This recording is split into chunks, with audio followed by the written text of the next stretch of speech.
Welcome to April's solar generation update. March was a fantastic month, way better than I could have expected, but April is even better. So stay with me and I'll run through the numbers of both my arrays.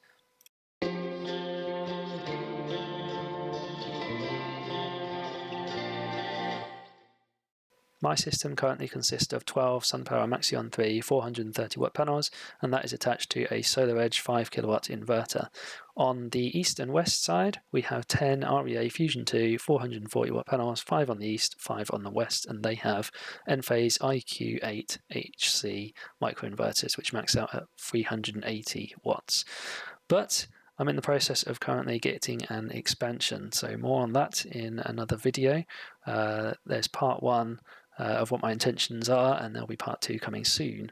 So here are some numbers then. On the south array, we achieved a whopping 765 kilowatt hours, and that takes into account the fact that we also had downtime on the 24th, so it could have been even higher. So pretty incredible results there. On the east and west side, we achieved 432.74 kilowatt hours. The number displayed on the bottom there of the April image actually includes generation from another source. Don't worry about that. I've just kind of excluded everything that's not part of the east and west arrays, and in a future video I'll talk about what this expansion is.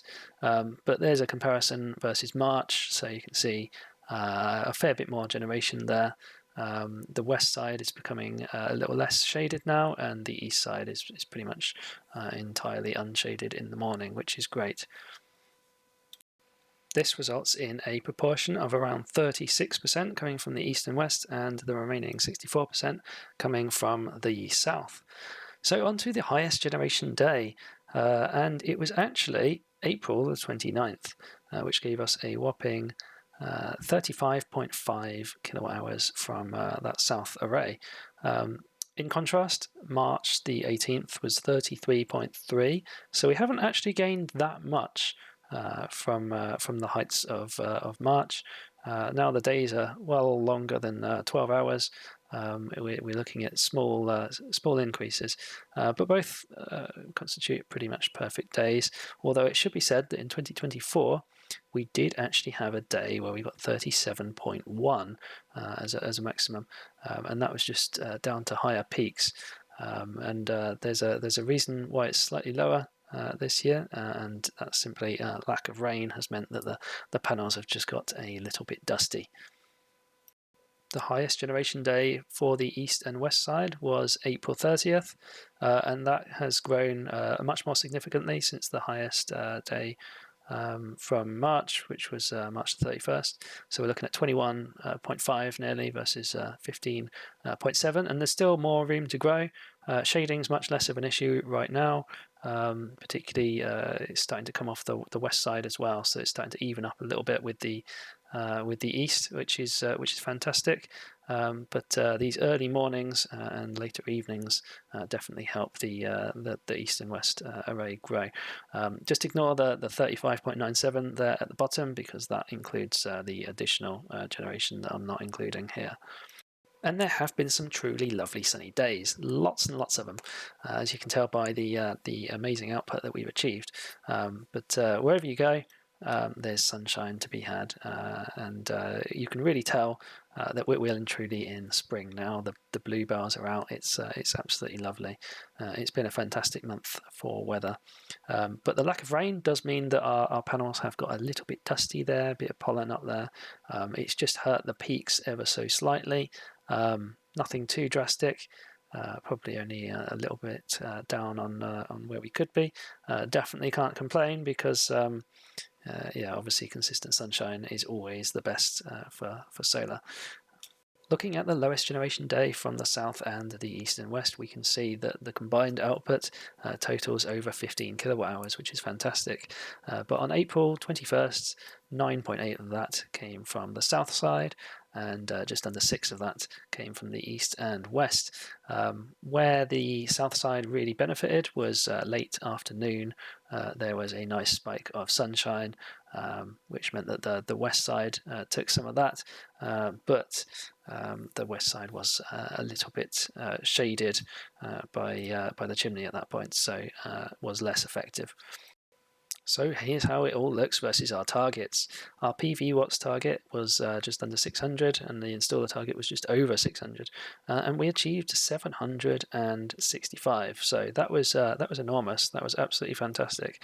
And looking at the graph, not only did March massively exceed it, April it did so even more.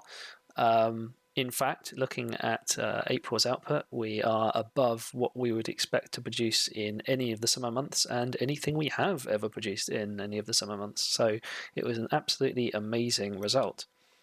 Moving on to the East and the West generation, it's a similar story. So we have 432.74 generated. The installer targets, which I've previously criticised as being a bit ambitious, we still massively outperformed that, as well as the PV watts targets. So again, happy days.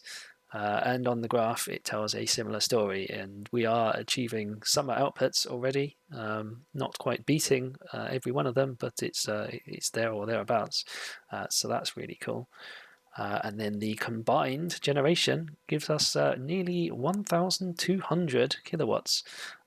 So that's simply amazing. April has been an absolute gift to us. If you have been enjoying this video so far, please give me a like. It helps me expand my audience and grow the channel. If you are interested in more of this sort of content in the future, please go ahead and subscribe. So on to net import and export.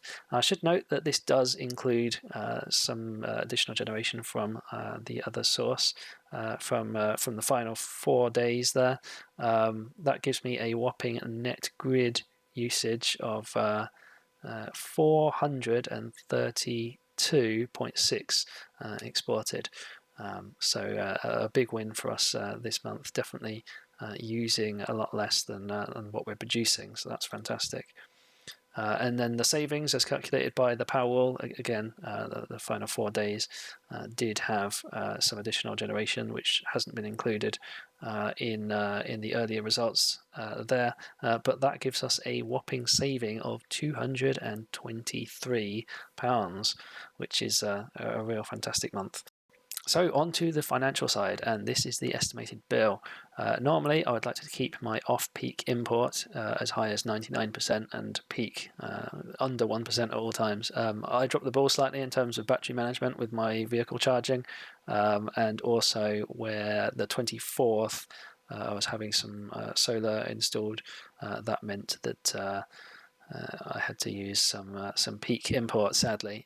So 15 units of that, which cost me £4.18. Off peak, just under 40.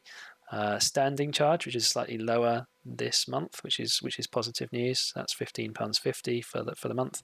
And my export, a whopping 915 units, 15 pence, gives me 137 back, and that gives me a bill total of minus £77, so a profit of £77.86 pence, which is fantastic. So when the sun smiles, I can smile, not just because I enjoy the sun, but because financially it's rewarding too with this amount of solar panels. So thank you very much, April. So how's the month been for you? Has it exceeded summer months of previous years? Let me know in the comments below.